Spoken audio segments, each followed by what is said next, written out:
Kembali lagi dalam cerita sejarah. Hari ini kita akan membahas mengenai sejarah Sumpah Pemuda.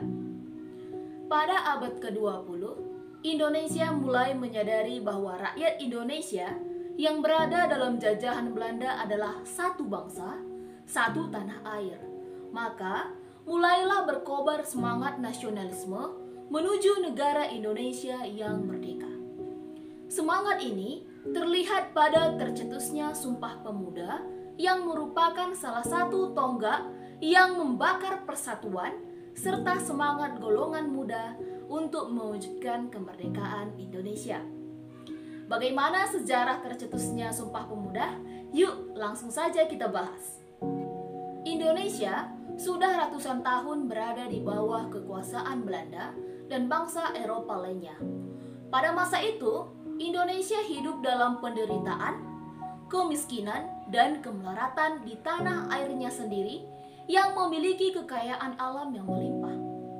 Bukannya tidak ada perlawanan yang dilakukan Indonesia saat itu. Pada masa kerajaan, rakyat Indonesia sudah melakukan perlawanan dengan dipimpin oleh raja dari masing-masing daerah. Namun, karena perlawanan yang dilakukan bersifat kedaerahan, sehingga tidak dapat memukul mundur Belanda dari tanah Indonesia. Indonesia akhirnya dikuasai oleh Belanda dan masuk ke masa penjajahan. Pada masa penjajahan, rakyat Indonesia hidup dalam kebodohan, kemelaratan, dan keterbelakangan. Karena Indonesia tidak sedikit pun mendapatkan pendidikan. Namun, syukurnya masih ada orang Belanda yang berhati mulia dan peduli terhadap masyarakat Indonesia. Mereka itu adalah Baron van Hove, Frans van de Putte, dan Mr. City van Deventer. Ketiga tokoh ini menganjurkan adanya politik etis. Politik etis adalah politik balas budi. Menurut Van Deventer, pemerintah Belanda harus memperhatikan 3 hal penting bagi bangsa Indonesia. Yang pertama, irigasi atau pengairan. Yang kedua, transmigrasi, yaitu perpindahan penduduk dari yang tempat padat ke tempat yang sedikit penduduknya. Dan yang ketiga adalah pendidikan. Ketiga hal tersebut memang dijalankan oleh pemerintah Belanda. Namun, untuk kepentingan Belanda sendiri, bukan untuk mensejahterakan rakyat Indonesia. Dengan politik etis, Belanda dapat mengembangkan perekonomian dalam bidang perkebunan, industri, dan perdagangan dengan banyak modal yang diinvestasikan juga di dalamnya. Akhirnya, terjadilah perkembangan industri dan modernisasi di Indonesia. Perkembangan ini mengakibatkan adanya permintaan yang tinggi pada karyawan. Karena membutuhkan tenaga yang cakap dan terampil dalam industri, maka pemerintah Belanda mengambil keputusan untuk memberikan pendidikan kepada Indonesia. Kesempatan pendidikan tidak hanya diberikan di wilayah Indonesia saja, namun juga diberikan kesempatan untuk menempuh pendidikan di negeri Belanda. Meskipun hanya untuk kalangan tertentu saja dan jumlahnya sangat sedikit. Sedangkan di wilayah Indonesia sendiri ada 2 golongan sekolah pribumi, yaitu sekolah untuk kaum elit yang bertujuan untuk menyediakan karyawan administrasi untuk pemerintahan dan swasta, serta sekolah untuk rakyat kecil yang bertujuan untuk belajar membaca, menulis, dan berhitung. Dengan adanya politik etis ini, khususnya dalam bidang pendidikan, memiliki dampak yang besar, yaitu dengan munculnya golongan terpelajar yang akan menjadi pelopor kesadaran nasionalisme Indonesia. Kaum terpelajar ini kemudian mendirikan organisasi sebagai media perjuangan untuk membebaskan Indonesia dari penjajahan, seperti ada organisasi Study Club dan organisasi-organisasi pergerakan nasional seperti ada Budi Utomo, Sarekat Islam, Indis Party, PNI, serta organisasi pemuda di berbagai daerah Indonesia. Pada awalnya, organisasi tersebut bersifat kesukuan atau kedaerahan yang mengutamakan ikatan antara sesama pelajar sedaerah, serta membangkitkan perhatian terhadap kebudayaan daerah masing-masing. Seperti pada organisasi Trikorodharma, yang kemudian menjadi Jong Java. Ada Jong Sumatera Nempon, Jong Ambon, Jong Minahasa, Jong Batak, Sekarugun, Pemuda Betawi, Islami Tembon, Jong Ambon, dan Pemuda Kaum Betawi, dan lain-lain. Sementara itu, berkembang pula organisasi yang dengan tegas menghendaki persatuan di Indonesia, seperti ada Perhimpunan Indonesia yang didirikan oleh mahasiswa Indonesia yang sedang belajar di Belanda. Perhimpunan Indonesia awalnya hanya mengurus kepentingan para mahasiswa Indonesia selama belajar di negeri Belanda. Namun, kemudian berkembang menjadi organisasi politik yang berpaham persatuan dan memperjuangkan kemerdekaan Indonesia.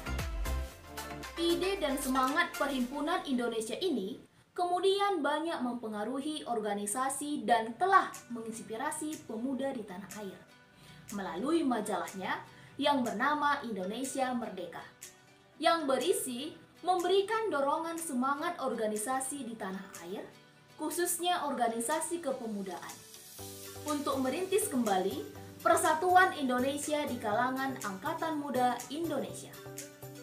Para pemimpin Angkatan Muda ini diantaranya seperti ada M. Tabrani, Sumarto, Sarbini, Jamaluddin, Bahadur Johan, Yan Taule Soleh Hui, Paul Pinontoan, Sanusi Pane, dan Hamami. Mereka kemudian sepakat untuk membentuk Kongres Pemuda Indonesia yang pertama. Kalau pada saat itu, namanya adalah Kerapatan Besar. Maka, pada tanggal 15 November 1925, dibentuklah Panitia Kongres, di mana M. Tabrani sebagai ketua, Sumarto sebagai wakil ketua, Jamaluddin sebagai sekretaris, Suwarto sebagai bendahara, dan sebagai pembantu dalam kegiatan kongres ada Bahadur Johan, Yan Taule Soleh Hui, Sarbini, Paul Pinontoan, Sanusi Pane, dan Hamami. Tujuan kongres ini adalah untuk menggugah semangat kerjasama antar organisasi pemuda di tanah air dan untuk meletakkan dasar persatuan Indonesia. Berkat kerja keras para panitia dan kegigihan para pemuda, maka pada awal tahun 1926, acara dan jadwal kegiatan sudah tersusun dan ditetapkan dengan baik. Kongres Pemuda pertama akhirnya dilaksanakan pada tanggal 30 April 1926 dan berakhir pada 2 Mei 1926. Acara pokok yang dilaksanakan dalam Kongres Pemuda ini ada ceramah dengan pembicaranya yaitu ada Sumarto, Bahadur Johan, Muhammad Yamin, Paul Pinontoan, Jokso Dipuro, dan Nona Stin Adam. Selain itu juga ada kegiatan memberikan tanggapan, ulasan, ataupun pertanyaan. Kongres ini dihadiri oleh wakil-wakil dari setiap organisasi kepemudaan yang ada. Namun, karena undangan yang sangat terbatas, maka hanya dihadiri oleh 100 orang saja. Di antara undangan yang hadir, terdapat pula Pisbin yang merupakan seorang komisaris kepala dari Kepolisian Hindia Belanda. Kedatangan komisaris kepala ini adalah untuk memantau jalannya kongres. Belanda di sini sangat khawatir kalau kongres dijadikan sebagai tempat untuk mengecam kebijakan pemerintah kolonial Belanda. Nah, pada masa kongres pertama ini, bahasa pengantar yang dilakukan yaitu bahasa Belanda. Jadi belum ada bahasa Indonesia dilakukan sebagai bahasa pengantar. Pada tanggal 2 Mei 1926, berakhirlah Kongres Pemuda yang pertama. Pada penutupan Kongres Pemuda yang pertama ini, para panitia perumus yaitu ada M. Tabrani, Sanusi Pane, Jamaluddin, dan Muhammad Yamin kemudian merumuskan konsep isi dari Kongres Pemuda yang pertama. Muhammad Yamin kemudian menawarkan rumusannya, yaitu yang pertama, kami putra-putri Indonesia mengaku bertumpah darah yang satu, tanah Indonesia. Yang kedua, kami putra dan putri Indonesia mengaku berbangsa yang satu, bangsa Indonesia. Dan yang ketiga, kami putra dan putri Indonesia menjunjung bahasa persatuan, bahasa Melayu. Kemudian M. Tabrani selaku ketua menyetujui konsep rumusan yang pertama dan yang kedua. Tetapi rumusan yang ketiga tidak disetujui karena rumusan yang pertama dan kedua sudah menggunakan istilah Indonesia. Kenapa yang ketiga tidak digunakan istilah yang sama? Nah, jika digunakan istilah yang sama, maka berbunyi kami putra dan putri Indonesia menjunjung bahasa persatuan, bahasa Indonesia. Pendapat dari M. Tabrani itu didukung juga oleh Sanusi Pani. Namun, Muhammad Yamin masih keberatan atas usulan tersebut. Hingga sampai penutupan kongres yang pertama dilakukan, hasil rumusan dari panitia perumus belum disepakati. Meskipun begitu, Kongres Pemuda pertama ini dapat dijadikan sebagai titik tolak bagi Kongres Pemuda berikutnya. Dalam kongres itu, pemuda dianjurkan untuk menempatkan nasionalisme dan persatuan di atas kepentingan pribadi, agama, golongan, dan suku. Kongres Pemuda yang kedua. Setelah diadakannya Kongres Pemuda yang pertama, gagasan untuk menyelenggarakan Kongres Pemuda yang kedua muncul, yaitu dari Sugondo Joyo Puspito. Dia ini dari pemimpin Perhimpunan Pelajar-Pelajar Indonesia atau PPPI. Beliau ini melanjutkan kegiatan yang dilakukan oleh Kongres Pemuda pertama, yaitu M. Tabrani dan anggota lainnya. Untuk mewujudkan itu, maka Sugondo Joyo Puspito bekerja sama dengan Darwis, Sigit, Suwiryo, dan Gularso. Setelah sering mengadakan pertemuan, dan akhirnya mereka sepakat untuk menyelenggarakan Kongres Pemuda yang kedua. Untuk menyelenggarakan kongres tersebut, maka dibentuklah panitia dari berbagai organisasi kepemudaan dan anggota Kongres Pemuda yang pertama yang sudah dilakukan. Kemudian, dihasilkanlah susunan panitia Kongres Pemuda Indonesia yang kedua, yaitu ketua ada Sugondo Joyo Puspito, wakil ketua ada Joko Marsaid, sekretaris Muhammad Yamin, bendahara Amir Syarifuddin, dan untuk pembantu dalam kegiatan Kongres Pemuda yang kedua ini ada Johan M. Chai, Koco Sungkono, Senduk, J. Leimena, dan Rohyani. Dan sebagai penasehat ada Sunario, Sartono, M. Najif, Arnold Mononutu. Akhirnya diputuskan bahwa Kongres Pemuda yang kedua ini akan diselenggarakan pada tanggal 27 Oktober sampai 28 Oktober 1928. Selama 2 hari itu akan diisi dengan 3 kali rapat umum yang diikuti oleh peserta kongres. Acaranya ada acara ceramah yang kemudian diikuti dengan pandangan umum dari peserta kongres. Namun, keistimewaan dari Kongres Pemuda kedua ini adalah bahwa pada setiap ceramah yang dilakukan akan menggunakan bahasa pengantar, yaitu bahasa sendiri, yaitu bahasa Melayu. Kalau pada masa Kongres Pemuda yang pertama, bahasa pengantar yang dilakukan adalah bahasa Belanda, di Kongres Pemuda yang kedua ini yang digunakan adalah bahasa Melayu. Ini menunjukkan adanya keberanian dari pemuda pada waktu itu untuk tidak menggunakan bahasa Belanda sebagai bahasa pengantar. Dan juga menunjukkan keinginan untuk mengangkat bahasa sendiri sebagai bahasa pengantar dalam aktivitas kehidupan bangsa Indonesia pada saat itu. Persiapan menjelang kongres dilakukan mulai dari gedung-gedung yang akan dijadikan tempat untuk kegiatan kongres dan materi apa saja yang akan diceramahkan. Kongres Pemuda Indonesia yang kedua secara resmi dibuka pada tanggal 27 Oktober 1928 yang dihadiri oleh peserta yang meriah dari organisasi kepemudaan ada Budi Utomo, Sekarugun, Partai Sarekat Islam, dan Persatuan Antara Pandu Indonesia. Pemerintah Hindia Belanda juga mengirimkan 2 orang pembesar untuk menghadiri pembukaan Kongres Pemuda yang kedua tersebut. Selain itu, Poksrat juga mengirim utusannya untuk hadir dalam pembukaan Kongres Pemuda kedua tersebut. Kongres Pemuda yang kedua dimulai pada tanggal 27 Oktober 1928.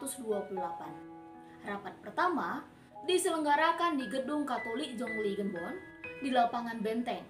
Rapat kedua diselenggarakan pada tanggal 28 Oktober 1928 mulai dari pukul 8 sampai pukul 12 WIB, bertempat di Gedung OS Java Bioskop. Kalau sekarang namanya Jalan Medan Merdeka Utara nomor 14. Rapat ketiga diselenggarakan pada tanggal 28 Oktober 1928 pukul 17.30 bertempat di Gedung Indonesia Club Huis, yaitu Jalan Kramat Jaya nomor 106 Jakarta. Kalau sekarang disebut Gedung Sumpah Pemuda. Dalam Kongres Pemuda kedua ini hadir kurang lebih 750 orang utusan dari berbagai organisasi pemuda seperti ada Jong Java, Jong Sumatran Bon, Jong Islamitan Bon, Jong Batak, Jong Minahasa, Jong Celebes, Jong Ambon, dan lain-lain. Kongres Pemuda yang kedua berjalan dengan baik, sehingga pemerintah Belanda yang mendengar betapa bersemangatnya para pemuda yang tergabung dalam kongres tersebut, maka mereka mengawasi secara ketat oleh tentara Belanda. Pidato yang dilakukan oleh beberapa orang dalam Kongres Pemuda kedua tersebut ada Purno Wawulan dan Sarmidi Mangun Sakoro yang berpendapat bahwa anak harus mendapat pendidikan kebangsaan. Harus pula ada keseimbangan antara pendidikan di sekolah dan di rumah. Anak juga harus dididik secara demokratis. Pada sesi berikutnya, Sunario menjelaskan pentingnya nasionalisme dan demokrasi selain gerakan kepanduan. Sedangkan Ramelan mengemukakan bahwa gerakan kepanduan tidak bisa dipisahkan dari pergerakan nasional. Gerakan kepanduan harus sejak dini mendidik anak-anak disiplin dan mandiri, hal-hal yang dibutuhkan dalam perjuangan. Acara kongres berjalan sebagaimana yang direncanakan. Bahkan, di sela-sela sidang pada hari kedua, pemuda yang bernama Wake Rudolf Supratman berkesempatan memperdengarkan lagu Indonesia Raya dengan biolanya. Lagu inilah yang kemudian dijadikan sebagai lagu kebangsaan Indonesia. Kongres Pemuda Indonesia yang kedua akhirnya selesai pada tanggal 28 Oktober 1928 dengan menghasilkan sebuah keputusan yang lebih dikenal dengan Sumpah Pemuda. Isi Sumpah Pemuda ini, yang pertama, kami putra dan putri Indonesia mengaku bertumpah darah yang satu, tanah Indonesia. Kedua, kami putra dan putri Indonesia mengaku berbangsa yang satu, bangsa Indonesia. Ketiga, kami putra dan putri Indonesia menjunjung bahasa persatuan, bahasa Indonesia. Isi Sumpah Pemuda tersebut berintikan satu nusa, satu. Isi Sumpah Pemuda tersebut berintikan satu nusa, satu bangsa, dan satu bahasa. Inilah yang selalu menjiwai pemuda-pemudi bangsa Indonesia dalam merebut dan mempertahankan serta mengisi kemerdekaan Indonesia. Isi dari Ikrar Sumpah Pemuda dipatuhi oleh semua perkumpulan kebangsaan Indonesia. Keyakinan persatuan Indonesia diperkuat dengan memperhatikan dasar persatuan, yaitu kemauan, sejarah, bahasa, hukum adat, dan pendidikan. Adapun makna Sumpah Pemuda menjadi tonggak penegas yang sangat penting dalam sejarah, atau lebih jelasnya, bahwa kita wajib menjunjung tinggi persatuan berdasarkan prinsip Bhinneka Tunggal Ika. Kita bangga bertanah air, berbangsa dan berbahasa Indonesia. Karena itu, kita wajib mencintai tanah air, bangsa, dan bahasa Indonesia. Demikianlah sejarah Sumpah Pemuda. Di lain waktu, kita akan sambung dengan cerita sejarah yang lainnya. Sampai jumpa.